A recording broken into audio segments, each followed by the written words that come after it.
വാനിൽ സംഗീതം, മന്നിതിൽ സന്തോഷം, സ്വർഗം തുറന്നു സുവിശേഷവുമായി. ഗ്ലോറിയ ഇൻ എക്സൽസിസ് ദേവോസ്, ഗ്ലോറിയ ഗ്ലോറിയ. വാനിൽ സംഗീതം, മന്നിതിൽ സന്തോഷം, സ്വർഗം തുറന്നു സുവിശേഷവുമായി. ഗ്ലോറിയ ഇൻ എക്സൽസിസ് ദേവോസ്, ഗ്ലോറിയ ഗ്ലോറിയ.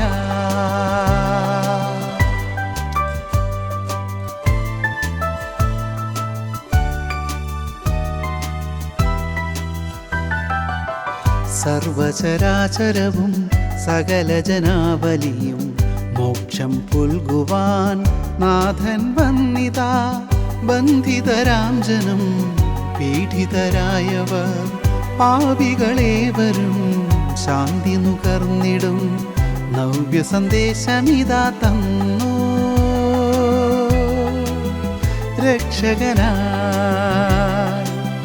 വാനിൽ സംഗീതം, മന്നിതിൽ സന്തോഷം, സ്വർഗം തുറന്നു സുവിശേഷവുമായി. ഗ്ലോറിയ ഇൻ എക്സൽസിസ് ദേവോസ്, ഗ്ലോറിയ ഗ്ലോറിയ.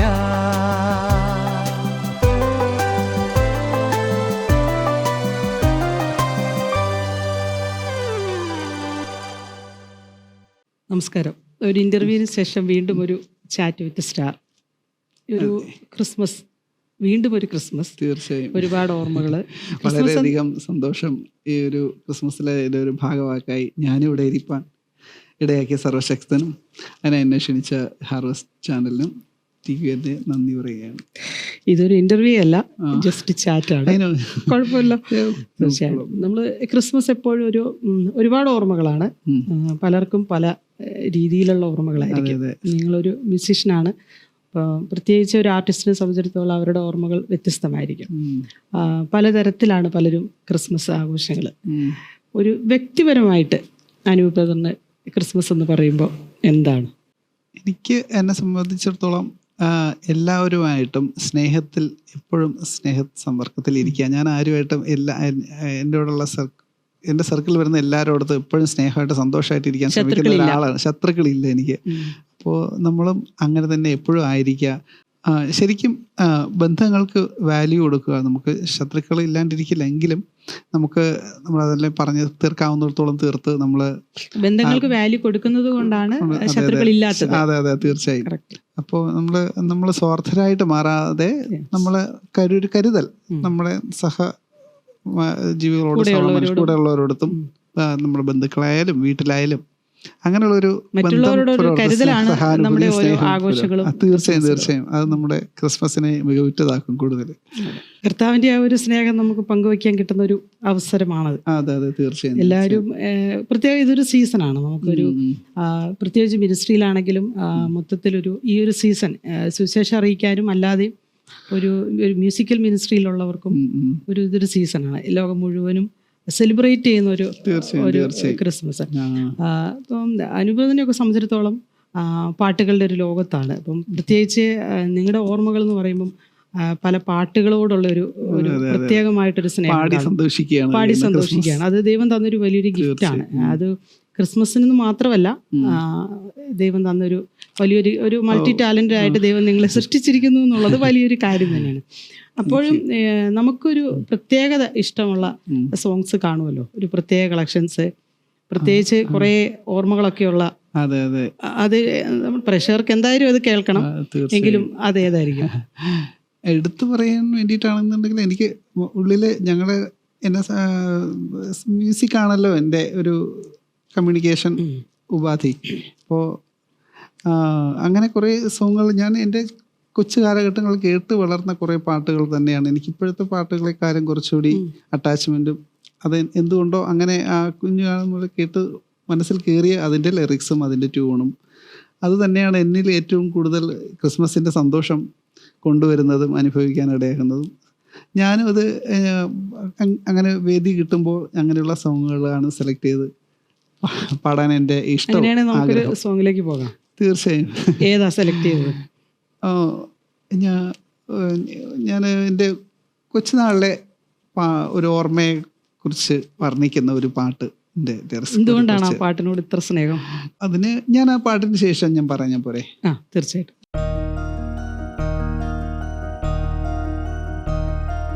നിന്റെ കൂടെ ആത്മാവിൽ ഉല്ലാസമോടെ നീങ്ങുമ്പോൾ ജീവിതാശ വന്നിന്നിൽ വിശ്വാസനാളമണഞ്ഞു. എന്നുള്ളിൽ തീരാ ദുഃഖം പലപാടു തിങ്ങി, ആത്മാവിലോരോ നാശം വഴി പോലെ വന്നു. എന്താഹം കണ്ണീർ സല്ലാപമായി അങ്ങെന്നിൽ വീണ്ടും വന്നു. എന്നോർമ്മയിൽ മിന്നുമാ കുഞ്ഞിലെ ക്രിസ്മസിൻ മേളം, അന്നാദ്യമായി പള്ളിയിൽ പോയി വരും നാളിൻ്റെ ഓളം. വിശ്വാസനാളം എന്നിൽ തിളങ്ങാൻ പുൽക്കൂടു നോക്കി കൈകൂപ്പി നിന്നു. പൊന്നുണ്ണി എന്മേലന്നു ജാതനായി വാണു.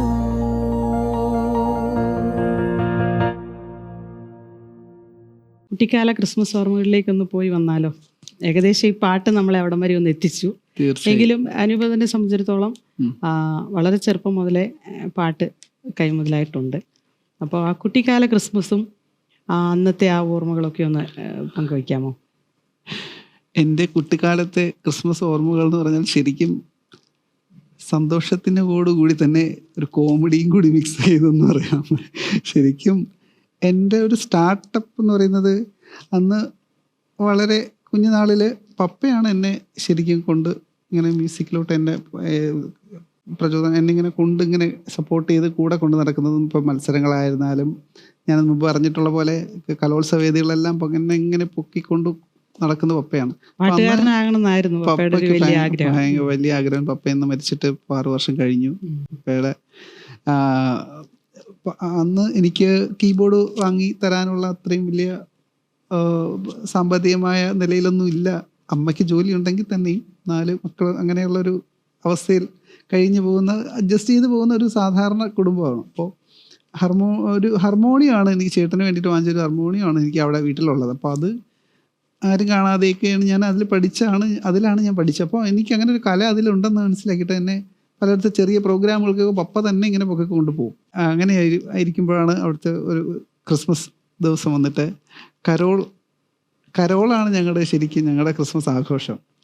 ഇങ്ങനെ ഈ കരോളിന് പോകാം, അതിൽ പാട്ട് പാടാം. അങ്ങനെ ഒരു വീട്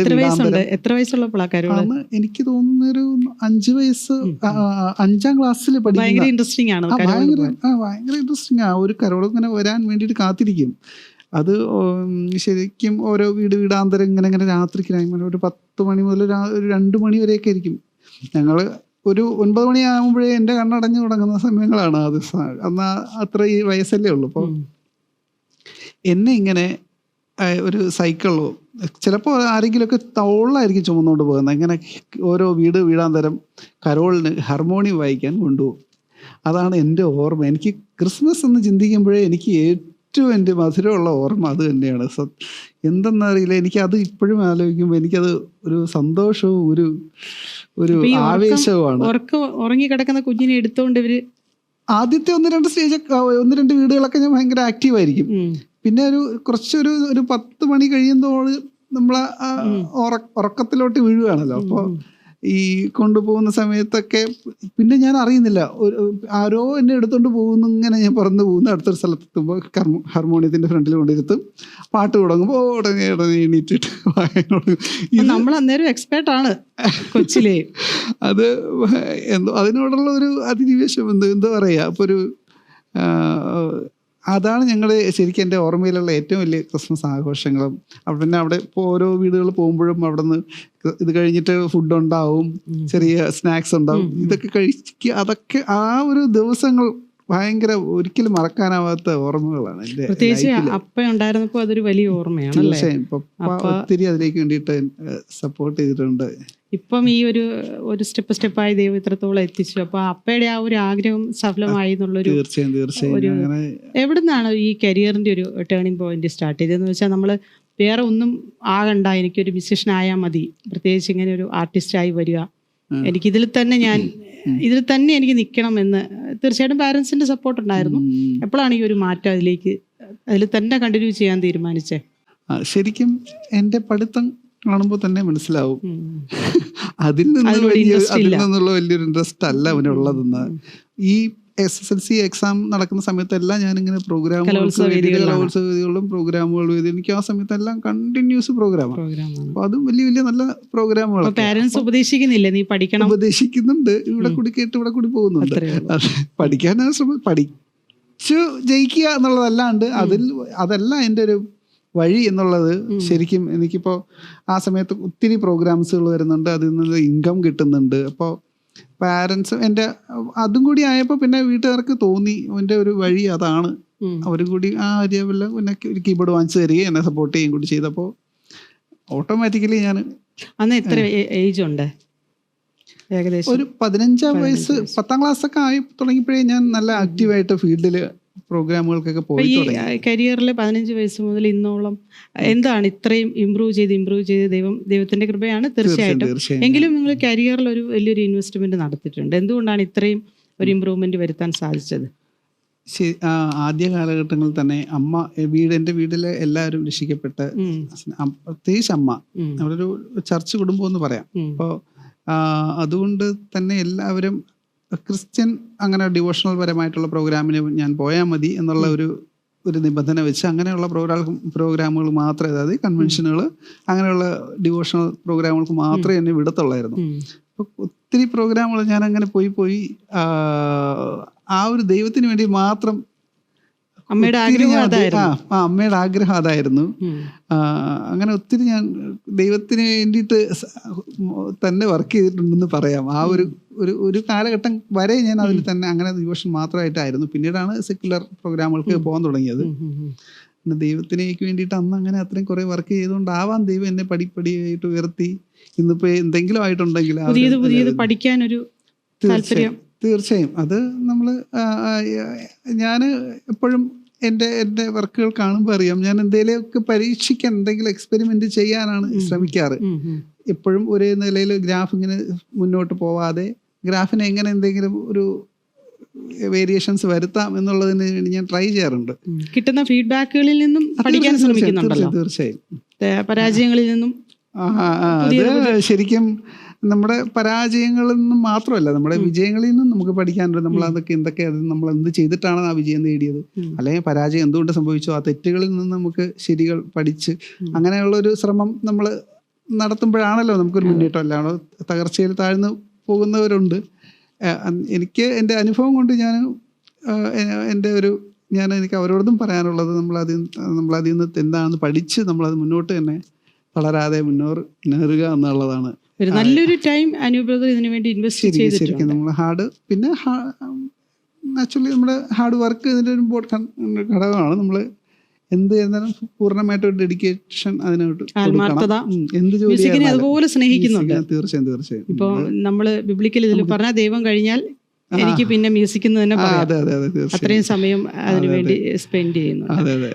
ഒരു മൾട്ടി ടാലന്റ് ആണ് അത്. ഞാൻ മാത്രമല്ല, ഓഡിയൻസും എപ്പോഴും പറയുന്ന ഒരു ഇതാണ്. പല കാര്യങ്ങൾ കമ്പോസ് ചെയ്യുന്നുണ്ട്, പ്രൊഡ്യൂസ് ചെയ്യുന്നുണ്ട്, അതിൻ്റെ ഇടയിൽ സിംഗിങ് എല്ലാം ഉണ്ട്. അപ്പം പലപ്പോഴും ഓഡിയൻസിൽ ഇപ്പം നമ്മുടെ ഇവിടുത്തെ സ്റ്റുഡിയോയ്ക്ക് ഒരു പരിമിതിയുണ്ട്. അതിൽ വെച്ചിട്ട് ചിലപ്പോൾ എല്ലാം ഒന്നും പെർഫോം ചെയ്യാൻ പറ്റിയില്ലെങ്കിലും പ്രേക്ഷകർക്കായിട്ട് നമുക്കൊരു പാട്ടാവാം. അത് പ്രത്യേകിച്ച് എല്ലാം കൂടി ഉൾപ്പെടുത്തിക്കൊണ്ട്. അതാ ഞാൻ പറഞ്ഞത്, സ്റ്റുഡിയോയ്ക്ക് പരിമിതി ഉണ്ടെങ്കിലും പ്രേക്ഷകർക്കൊന്നും അറിയാണല്ലോ ഒരു മൾട്ടി ടാലന്റഡ് ആണ്, പ്രത്യേകിച്ച് ഹാർവസ്റ്റ് ഈ പ്രേക്ഷകർക്ക്. ഒരു ചെറിയൊരു പെർഫോമൻസ് തീർച്ചയായിട്ടും.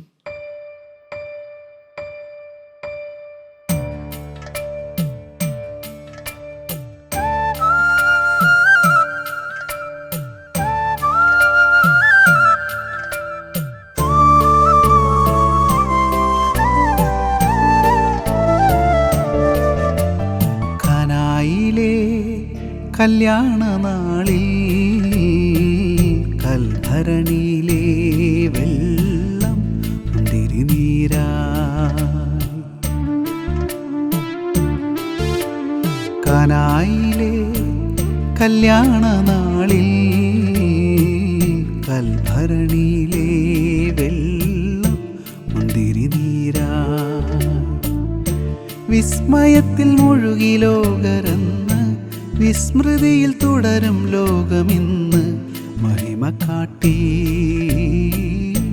യേശുനാഥൻ. കാനായിലെ കല്യാണ നാളിൽ കൽഭരണിയിലെ വെള്ളം മുന്തിരിനീരായി.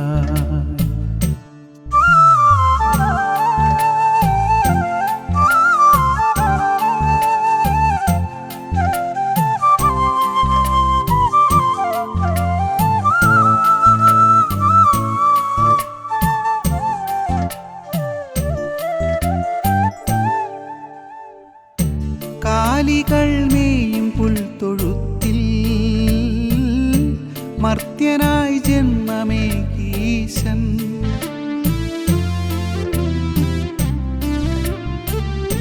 കാലികൾ മേയും പുൽത്തൊഴുത്തിൽ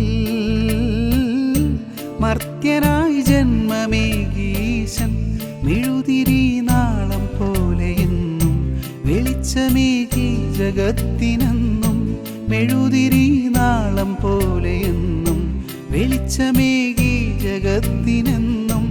ആഹാ ഞാൻ എത്ര ഭാഗ്യവാൻ,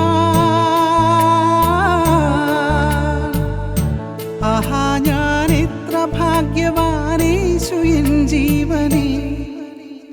കാനായിലെ കല്യാണ നാളിൽ കൽഭരണിയിലെ വെള്ളം മുന്തിരിനീരായി, മഹിമ കാട്ടി യേശുനാഥൻ, മഹിമ കാട്ടി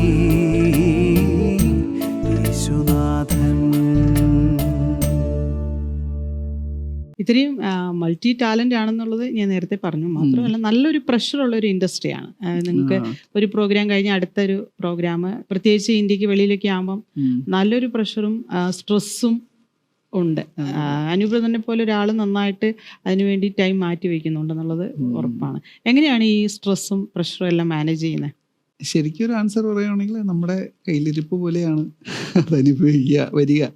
ഇത് നമുക്കൊന്ന് മയപ്പെടുത്തി പറയുവാണെങ്കിൽ നമ്മുടെ മൗനം പാലിക്കുക.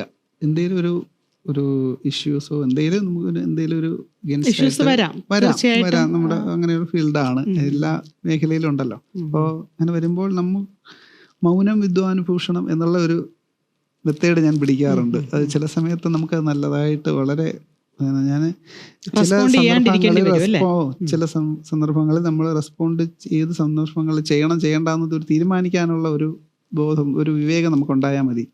ചില സമയങ്ങളിൽ നമ്മൾ റെസ്പോണ്ട് ചെയ്താൽ നമുക്കത് പിന്നീട് അതിനേക്കാളും നമ്മുടെ കൈ പിടിവിട്ട് പോകുന്ന അങ്ങനെയുള്ള ഒരു അവസരങ്ങളിൽ ഞാൻ മൗനം പാലിക്കുകയാണ് ചെയ്യാറ്. എൻ്റെ ഒരു വിദ്യയാണ്. അതിപ്പോൾ എൻ്റെ ഫാമിലി അകത്തായിരുന്നാലും പുറത്തായിരുന്നാലും ഞാനത് പ്രയോഗിക്കാറുണ്ട്. എൻ്റെ വൈഫിന് അറിയാം എൻ്റെ ആ ഒരു എന്തെങ്കിലും നമ്മൾ തമ്മിലാണ് എന്തെങ്കിലും ഒരു ഇഷ്യോ, എന്തെങ്കിലും ഒരു സംസാര വിഷയമോ ഉണ്ടാകുന്നെങ്കിൽ ഞാൻ ഉടനെ അങ്ങ് മൗനം പാലിക്കും. ഞാൻ എസ്കേപ്പ് ആവും. ആ സമയത്ത് പ്രതികരിക്കാതെ ഇരുന്നാൽ അത് എങ്ങനെയാണ്, അത് ഞാൻ എൻ്റെ അനുഭവം കൊണ്ട് ഞാൻ പഠിച്ചതാണ്. അങ്ങനെ പല സന്ദർഭങ്ങളിൽ ഞാൻ രക്ഷപ്പെട്ടിട്ടുണ്ട്. ഫീൽഡിലാവുമ്പോഴും നമുക്കത് അനിവാര്യമാണ്. അത് അങ്ങനെയുള്ള സമയങ്ങളിൽ എനിക്ക് അതൊരു നല്ലതായിട്ട് തോന്നിയിട്ടുണ്ട്. പിന്നെ ഈ 2025 കഴിയുന്നു. ഈ ഒരു വർഷവും ചിലപ്പോൾ നമ്മൾ പ്രതീക്ഷിച്ച പോലെയൊന്നും ആവണമെന്നുണ്ടാവില്ല. നമ്മൾ പലപ്പോഴും പല പ്രോഗ്രാമുകൾക്കും എല്ലാം പോകുമ്പോൾ പ്രതീക്ഷകളാണല്ലോ. അതെ, പ്രതീക്ഷകളാണല്ലോ. അടുത്ത വർഷവും പ്രതീക്ഷകളാണ്. അപ്പം പ്രത്യേകിച്ച് ചലഞ്ചസ് നമ്മൾ ഒന്നാമത് ട്രാവലിങ്ങിലായിരിക്കാം, നമ്മുടെ സ്കെഡ്യൂളിലായിരിക്കാം, എല്ലാം അങ്ങനെ ഒരു വലിയൊരു ചലഞ്ചസ് വരുമ്പോൾ, ഒരു പ്രതിസന്ധി ഘട്ടം വരുമ്പോൾ തീർച്ചയായിട്ടും അമ്മയും കുടുംബവും എല്ലാം സപ്പോർട്ടാണല്ലോ. എങ്ങനെയാണ് അമ്മയായിട്ട് അമ്മയാണല്ലോ ഏറ്റവും കൂടുതൽ നിങ്ങളെ പ്രാർത്ഥിച്ച് ഇതില് ഈ ഒരു ഇൻഡസ്ട്രിയിൽ നിങ്ങളെ മുന്നോട്ട് പോകാൻ നിങ്ങൾക്ക് ഒരു വലിയൊരു സപ്പോർട്ട് തരുന്ന അമ്മയാണല്ലോ. അപ്പം അമ്മയുടെ ഒരു പ്രേയറും അമ്മയുടെ ഒരു പ്രാർത്ഥനയും മാത്രമാണ് ഞങ്ങളുടെ ഫാമിലിയിൽ എല്ലാവരും. ഞാനിപ്പോൾ എൻ്റെ സകല ഉയർച്ചയ്ക്കും കാരണം അമ്മയുടെ കണ്ണീരാണെന്നാണ് എനിക്ക് മനസ്സിലായെന്നുള്ളതല്ല, അതാണ് വാസ്തവം, സത്യം. കുഞ്ഞുനാൾ മുതലേ നമ്മുടെ നാട്ടിലെ ഒരുപാട് നമ്മുടെ കൂടെയുള്ള മറ്റുള്ള ആൾക്കാരുടെയൊക്കെ പതനങ്ങളും വീഴ്ചകളൊക്കെ കണ്ട് വളർന്നുകൊണ്ട് നമ്മൾ അങ്ങനെ ആയിപ്പോവോ, ഞങ്ങൾ മക്കളോ അങ്ങനെ ആവാതിരിക്കാൻ അമ്മ അന്നേ നമ്മളെ നല്ലവണ്ണം കൺട്രോൾഡ് ആയിരുന്നു. അമ്മ പ്രാർത്ഥനയായാലും മൊത്തത്തിൽ സ്ട്രിക്റ്റിലായാലും. അപ്പോൾ അങ്ങനെ വളർത്തിയത് കൊണ്ടാവാം ഒരുപാട് പിടിവിട്ടൊന്നും പോവാണ്ട് വേറെ ദുശീലങ്ങളോ വേറെ കൂട്ടുകെട്ടുകളോ ചെന്ന് പെടാണ്ട് ദൈവം കാത്തു സൂക്ഷിച്ചത് അമ്മയുടെ പ്രാർത്ഥന ഒന്നുകൊണ്ട് മാത്രം തന്നെയാണ്. ഫ്രണ്ട്സ് കുറവാണോ കൂടുതലാണോ? പ്രത്യേകിച്ച് നല്ല ഫ്രണ്ട് സർക്കിൾ മാത്രമേ ഞാൻ കീപ്പ് ചെയ്യാറുള്ളൂ. എനിക്ക് അങ്ങനെ ഒരുപാട് ഫ്രണ്ട്സ് ഒന്നുമില്ല. ഒരുപാട് സൗഹൃദം ഉണ്ട് എങ്കിൽ തന്നെയും അടുത്ത ബന്ധം ഉള്ള കുറച്ച് വരലെണ്ണാവുന്ന കുറച്ച് ആൾക്കാർ മാത്രമേ ഉള്ളൂ എനിക്ക്. അമ്മ നിത്യവും കാണുന്നുണ്ട്. ടൈം എന്തിനു വേണ്ടിയാണ് ഏറ്റവും കൂടുതൽ മാറ്റി വെക്കുന്നത്? ഫുൾ ടൈം ഈ ഒരു വർക്കിന് വേണ്ടി മാറുന്നത് കൊണ്ട് വേറെ ഒന്നിനും പോകുന്നില്ല? വേറെ ഒന്നുമില്ല. എൻ്റെ ലോകം മ്യൂസിക്, എൻ്റെ സ്റ്റുഡിയോ, എൻ്റെ വർക്ക്, അങ്ങനെയാണ്. ഞാൻ അതിൽ നിന്നാണ് എനിക്ക് ഏറ്റവും കൂടുതൽ ഹാപ്പി, സന്തോഷം. പിന്നെ എൻ്റെ ഫാമിലി സപ്പോർട്ട് എങ്ങനെയാണ്? ഫാമിലി സപ്പോർട്ട്, എൻ്റെ ഫാമിലി ബാംഗ്ലൂരാണ് ഞങ്ങൾ സെറ്റിൽ ചെയ്തിരിക്കുന്നത്. വൈഫ് അവിടെ വർക്ക് ചെയ്യുന്നു. മക്കള് രണ്ട് പേരാണുള്ളത്, മോളും മോനും. ഞാൻ മുമ്പ് പറഞ്ഞിട്ടുണ്ട്. ഇപ്പോൾ എല്ലാ ക്രിസ്മസ് ഡേയ്സും ഞങ്ങൾ ഒരുമിച്ച് കൂടാൻ ശ്രമിക്കാറുണ്ട്. അത് ഒരിക്കലും മിസ്സാക്കാൻ വെച്ചിട്ടുണ്ട്. തീർച്ചയായും അതിലേക്ക് വേണ്ടിയിട്ട് ഇപ്പൊ ഈ പ്രാവശ്യത്തെ ക്രിസ്മസ് ഒന്ന് ഒരുമിക്കാൻ വേണ്ടിയിട്ട് അവരെല്ലാവരും ഇങ്ങോട്ട് വരിക. സാധാരണ ഞാൻ അങ്ങോട്ടാണ് പോകാറുള്ളത്. ഇപ്രാവശ്യം ഞങ്ങളുടെ ഫാമിലിയായിട്ട് എല്ലാവരും കിട്ടി ഒരുമിച്ച് കൂടി ഒരു ആഘോഷമാക്കാനുള്ള പ്ലാനൊക്കെ ഉണ്ട്. അങ്ങനെ ഒരു ഈ ക്രിസ്മസിന് എൻ്റെ കൂടെ ഉണ്ടാവും. ഒരു വലിയൊരു ഫ്രണ്ട്സ് ഒന്നും ഇല്ലാതെ നിങ്ങൾ അമ്മ എല്ലാവരും നിന്ന് ഒതുങ്ങി നിൽക്കുന്ന ഒരു ലൈഫ് ആയതുകൊണ്ട് ഈ ചലഞ്ചസ് ഒക്കെ നമുക്ക് ഫേസ് ചെയ്യാൻ പറ്റുന്നുണ്ട്. തീർച്ചയായും. ഇനി ഒരു റാപ്പിഡ് ഫയർ ആണ്, ജസ്റ്റ് ഫൺ സെഗ്മെന്റ് ആണ്. ടെൻഷൻ ഒന്നും വേണ്ട. ഇല്ല, ടെൻഷൻ ഒന്നുമില്ല. ലൈവ് ഷോ ആണോ സ്റ്റുഡിയോ റെക്കോർഡിംഗ് ആണ് കൂടുതലും പ്രിഫർ ചെയ്യുന്നത്?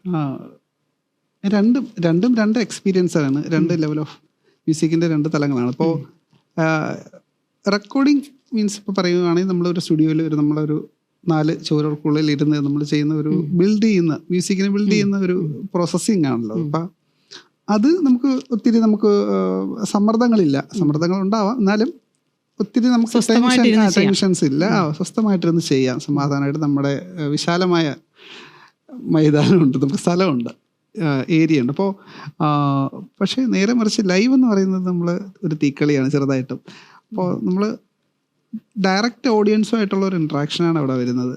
ലൈവ് നമ്മൾ ഒരു കമ്മ്യൂണിക്കേഷൻ ഡയറക്റ്റായിട്ട് അവർ ചെയ്യുന്നത് അതിനൊരു വേറൊരു ലെവലാണ്. അതിപ്പോൾ അതിങ്ങനെ പറയണമെന്ന് എനിക്കറിയില്ല.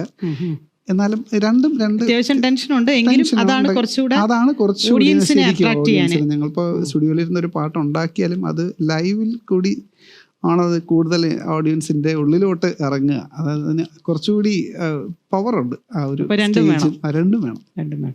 ഓക്കെ, അടുത്തത് melody or lyrics?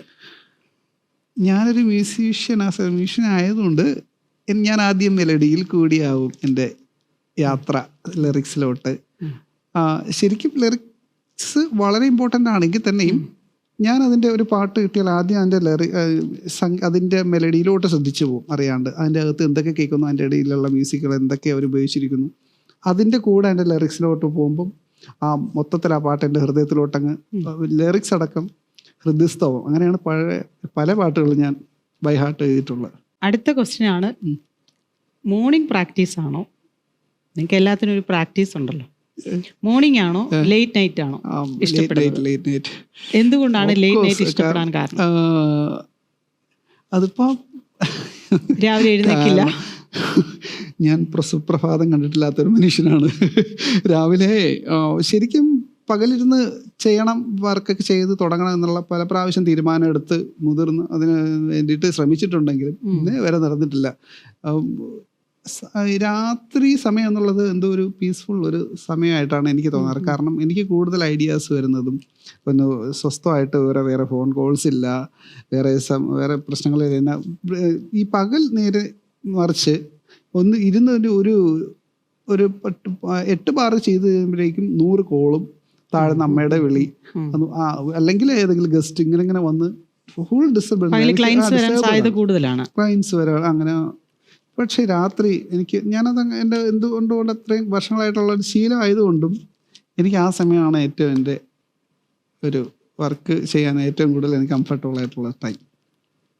Late night ആയതുകൊണ്ട് ഒരു 10 മണി മുതൽ ചിലപ്പോൾ 2 മണി വരെയും 3 മണി വരെ ഇരിക്കാറുണ്ട് ചില സമയം. എന്നാലും ഞാൻ രാവിലെ എണീക്കുമ്പോൾ ചില 11 മണിയൊക്കെ ആവും. അതൊരു ഹാബിറ്റായി. 11 മണിക്കായി എഴുന്നേക്കുന്നേ അല്ലേ? അപ്പൊ ഉപദേശം എങ്ങനെയാ? ഉപദേശം കേൾക്കാറുണ്ടോ? ഉപദേശത്തിൽ 2025 മൊത്തം കേട്ട ഉപദേശം അങ്ങനെ ഇഷ്ടംമാതിരി എനിക്ക് ഫ്രീ ആയിട്ട് കിട്ടുന്നുണ്ട് വീട്ടിൽ നിന്ന് തന്നെ. ഓഫ്കോഴ്സ് ചിന്തിക്കാനല്ലേ ഉള്ളൂ. വീട്ടിലെ അമ്മയുടെ ഭാഗത്തു നിന്നാണല്ലോ ആദ്യം അത് വരിക. ഇപ്പൊ അമ്മയുടെ ഭാഗത്ത് നിന്ന് നല്ലവണ്ണം രാവിലെ മുതൽ ഉറങ്ങുന്നവരെ അത് വീണ്ടും കിട്ടുന്നുണ്ട്. പക്ഷെ ഞാൻ തമാശയായിട്ട് പറയുന്നെങ്കിലും അത് ഒന്നുകൊണ്ട് കാരണം മാത്രമാണ് ഞാനിന്നിപ്പോ ഈ ഒരു നിലയിൽ നിൽക്കുന്നത്. നമ്മുടെ വാക്ക് കേൾക്കാനും അനുസരിക്കാനും അതനുസരിച്ച് നടക്കാനും ശ്രമിച്ചത് കൊണ്ട് മാത്രമാണ്. ഈ ലേറ്റ് നൈറ്റ് ഇരിക്കുന്നതിന് അമ്മ ഉപദേശിക്കാറില്ലേ? തീർച്ചയായും എല്ലാ ദിവസവും പതിവ് പോലെ ഞാൻ കേൾക്കും. ഇവിടെ കൂടി നേരത്തെ പറഞ്ഞ പോലെ ഇവിടെ കൂടി. പിന്നെ എന്താണ് കടുപ്പിച്ച് കിട്ടുന്ന ഉപദേശങ്ങള്? ഭാര്യയുടെ ഭാഗത്തു നിന്നുള്ള അവളാൽ കഴിയുന്നത് അങ്ങനെയും കിട്ടാറുണ്ട്. ഒന്നും നമ്മൾ അനുസരിക്കാറ്. അത് അനുസരിക്കണ വേണ്ടേ എന്നുള്ളത് നമ്മളുടെ തീരുമാനമാണ്. ഈ 2025 മൊത്തമായി കേട്ടു. ഇനി 2026 ഞാൻ അനുസരിച്ച് കൊള്ളാമെന്ന് തീരുമാനിച്ച എന്തെങ്കിലും ഉപദേശം ഉണ്ടോ? അത് കഴിഞ്ഞ വർഷം ഞാൻ ഇത് എടുത്തായിരുന്നു, അതിന്റെ വർഷം എടുത്തായിരുന്നു. ഈ വർഷം അങ്ങനെ എടുക്കുന്നുണ്ട്. തീരുമാനങ്ങൾ നഷ്ടമില്ലല്ലോ, എടുക്കാമല്ലോ. മാറ്റം വരുത്തത്തില്ല. എന്തായാലും അങ്ങനെ പറയാൻ പറ്റത്തില്ല. എന്നാൽ കഴിയുന്ന മാറ്റങ്ങൾ വരുത്തി മുന്നോട്ട് പോകണം എന്ന് തന്നെയാണ് ആഗ്രഹം. ദൈവം അതിനനുസരിച്ച് എന്നെ നടത്തട്ടെ, അനുഗ്രഹിക്കട്ടെ, മാറുമെന്ന് വിചാരിക്കുന്നു. ഓക്കെ, ഇനി ഒരു 1 വേർഡിൽ നമുക്ക് ക്രിസ്മസിനെ ഡിസ്ക്രൈബ് ചെയ്യുവാണെങ്കിൽ എന്താണ് ക്രിസ്മസ്? ശരിക്കും ഒറ്റ വേർഡ് പറയാൻ ഞാൻ ആളല്ല, എങ്കിൽ തന്നെയും എനിക്ക് തോന്നുന്നത് സമാധാനമാണ്.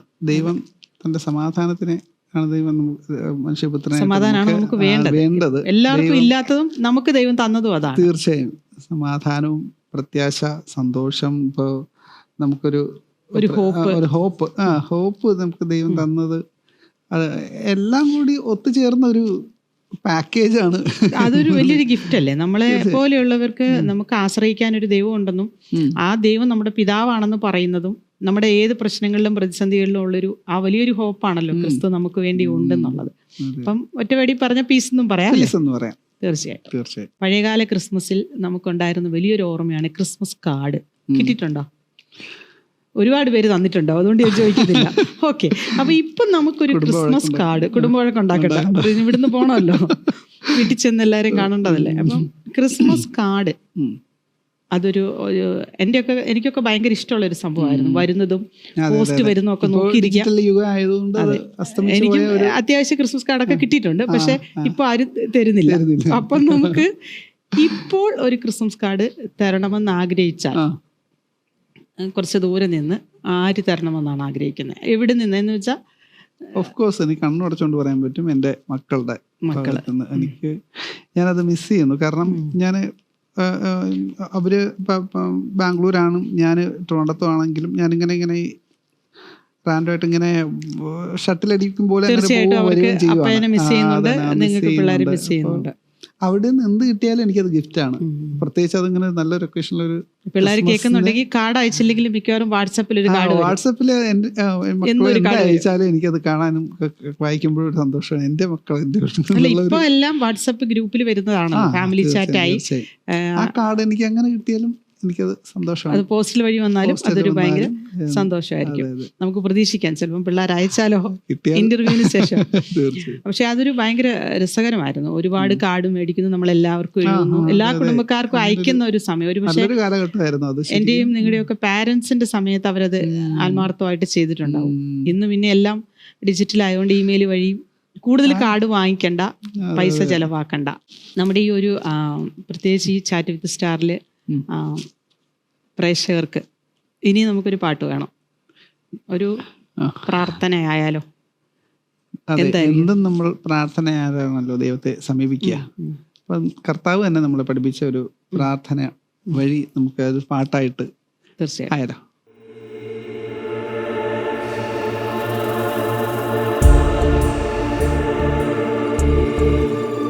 സ്വർഗരാജ്യം വരേണമേ, തിരുവുള്ളം സ്വർലോകത്തിന്നത് പോൽ ഭൂവിലുമാകേണമേ. സ്വർഗരാജ്യം വരേണമേ, തിരുവുള്ളം സ്വർലോകത്തിന്നത് പോൽ ഭൂവിലുമാകേണമേ. അന്നു വേണ്ടുന്ന അന്നവും നൽകി ഞങ്ങളെ എന്നും നീ കാക്കേണമേ. അന്നു വേണ്ടുന്ന അന്നവും നൽകി ഞങ്ങളെ എന്നും നീ കാക്കേണമേ. ആശ്രയം തേടി അണയുന്ന ഞങ്ങളെ നിന്നോടു നീ എന്നും ചേർക്കേണമേ. ഏറുന്ന ദുഃഖത്തിനത്താണിയായി ഞങ്ങൾ തൻ മുന്നിൽ നീ നിൽക്കേണമേ. ഏറുന്ന ദുഃഖത്തിനത്താണിയായി ഞങ്ങൾ തൻ മുന്നിൽ നീ നിൽക്കേണമേ. നിൻ കടക്കാരായി മാറുന്ന ഞങ്ങൾ തൻ കുറ്റങ്ങളെല്ലാം പൊറുക്കേണമേ. സ്വർഗരാജ്യം വരേണമേ, തിരുവുള്ളം സ്വർലോകത്തിന്നത് പോൽ ഭൂവിലുമാകേണമേ. ഈ ക്രിസ്മസ് സ്പെഷ്യൽ നല്ലൊരു പ്രാർത്ഥനയോടുകൂടെ നമ്മൾ അവസാനിപ്പിക്കുമ്പോൾ നമ്മുടെ പ്രേക്ഷകർക്ക്, ഹാർവസ്റ്റ് TV പ്രേക്ഷകർക്ക് പുതുവത്സരത്തിനും ക്രിസ്മസിൻ്റെയും ഒരു സന്ദേശം എന്താണ് പറയാനുള്ളത്?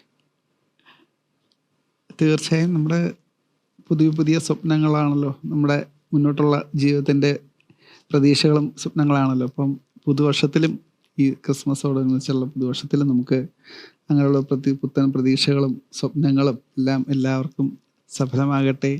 നമ്മൾ ഹാർഡ് വർക്ക് ചെയ്തുകൊണ്ട് തന്നെ ഇരിക്കുക. പ്രശ്നങ്ങൾ ഉണ്ടാവും, ഉണ്ടാവത്തില്ലെന്നല്ല, തീർച്ചയായും. ഇപ്പോൾ ദൈവത്തിൽ ആശ്രയിച്ച് പ്രാർത്ഥനയോടുകൂടി മുന്നോട്ട് പോവുക, പ്രത്യാശയോടുകൂടി മുന്നോട്ട് പോവുക. ദൈവം നമ്മൾ എന്തായാലും എല്ലാവരെയും അനുഗ്രഹിക്കുമാറാകട്ടെ എന്ന് ഞാൻ ഇത്രയും നേരം ഹാർവസ്റ്റ് TV പ്രേക്ഷകർക്ക് ക്രിസ്മസ് അനുഭവങ്ങളും നമ്മുടെ ഒരു ചെറിയൊരു ചാറ്റായിരുന്നെങ്കിലും നമുക്കൊരു സ്പിരിച്വൽ തോട്ടിൽ നിന്നുകൊണ്ട് നല്ലൊരു സമയം സ്പെൻഡ് ചെയ്യാൻ കഴിഞ്ഞു. ഇത്രയും നേരം ഞങ്ങൾക്ക് വേണ്ടി, ഞങ്ങളുടെ പ്രേക്ഷകർക്ക് വേണ്ടി നല്ല നല്ല ഏറ്റവും വലിയൊരു ഗിഫ്റ്റാണ് ഒരു മ്യൂസീഷ്യനെ സംബന്ധിച്ചിടത്തോളം ഗാനങ്ങൾ. അത് ഞങ്ങളുടെ പ്രേക്ഷകർക്ക് നന്നായിട്ട് പകർന്നു കൊടുക്കാൻ സാധിച്ചു എന്ന് ഞങ്ങൾ വിശ്വസിക്കുന്നു.